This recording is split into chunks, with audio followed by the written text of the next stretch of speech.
उत्तर प्रदेश के तराई इलाके लखीमपुर में जब तलवारें खींची तो सरेआम मौत का तांडव नजर आया।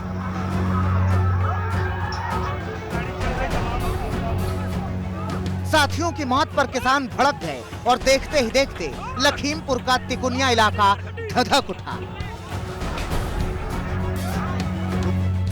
आक्रोश का शोर ऐसा गूंजा कि चंद मिनटों में 8 लोगों की जान चली गई।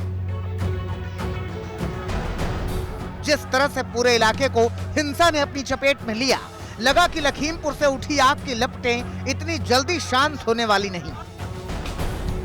लखीमपुर की घटना के बाद सरकार को भी खतरे का अंदेशा था, लिहाजा सरकार सतर्क हो गई और हिंसा और हालात को काबू करने के लिए कई मोर्चे पर एक साथ एक्शन शुरू कर दिया, जिसका नतीजा किसान संगठनों और सरकार के बीच सुलह के रूप में सामने आया।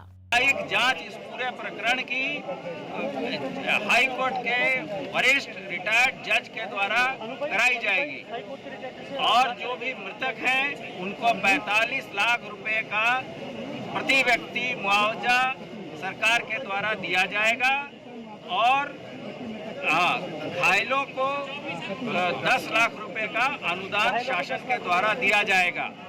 इसके अतिरिक्त जो भी आदमी मृतक हैं उनके घर के एक व्यक्ति को उसके योग्यता के अनुसार नौकरी दी जाएगी।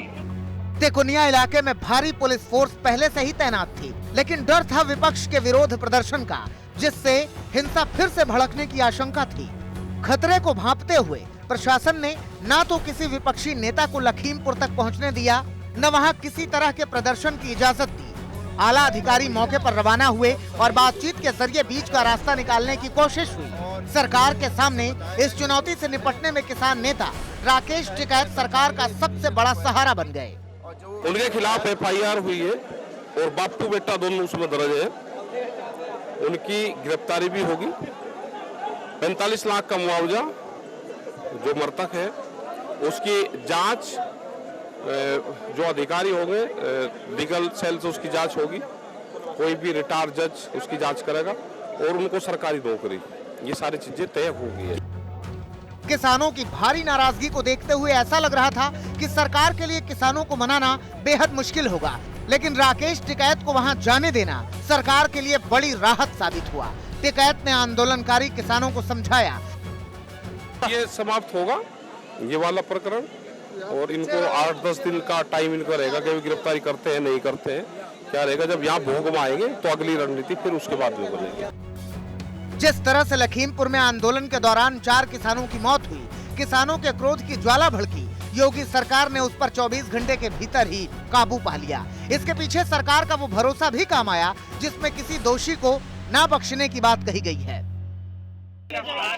मैंने आपको बताया कि नियमानुसार कड़ी से कड़ी कार्रवाई, कल ही शासन के शीर्ष स्तर से बता दिया गया था कि कोई भी अपराधी बख्शा नहीं जाएगा, कोई भी दोषी व्यक्ति बख्शा नहीं जाएगा, गिरफ्तारी बहुत जल्द की जाएगी। सरकार जांच कर कार्रवाई का भरोसा दिला रही है, लेकिन अपनों को खोने वाले अब भी यही सवाल कर रहे हैं कि क्या विरोध करना इतना बड़ा कसूर हो गया कि कुचल कर किसी की जान ले ली जाए, और पूछ रहे हैं कि मंत्री के बेटे पर कार्रवाई कब होगी। 3 गाड़ियां आई तेज रफ्तार से, उनको कुचल दिया और भी किसान हमारे शहीद हो गए। जब उनके साथ हादसा हुआ तो आप उनके साथ थे? जी साथ में थे, बगल में चल रहे थे। तो आपको चोट नहीं आई?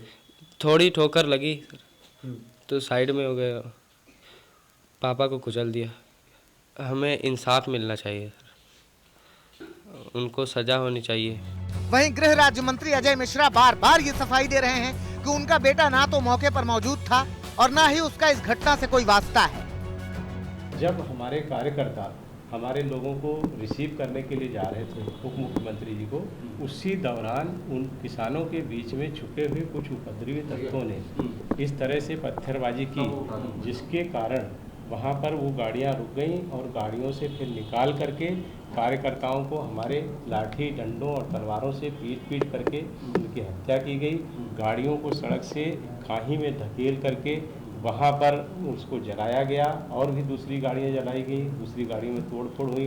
क्योंकि मैं वहाँ पर था नहीं तो पूरी घटना किस तरह से हुई ये नहीं, लेकिन हमारे कार्यकर्ताओं की हत्या हुई है। लखीमपुर की घटना के बाद सियासत जोर पकड़ रही थी, जिससे वहां फिर से हिंसा भड़कने का डर था। लेकिन अब प्रशासन और किसानों की सुलह के बाद वहां सियासी उबाल ठंडा पड़ने की उम्मीद है। सीतापुर में अरविंद मोहन के साथ समर्थ श्रीवास्तव और कुमार अभिषेक, लखनऊ।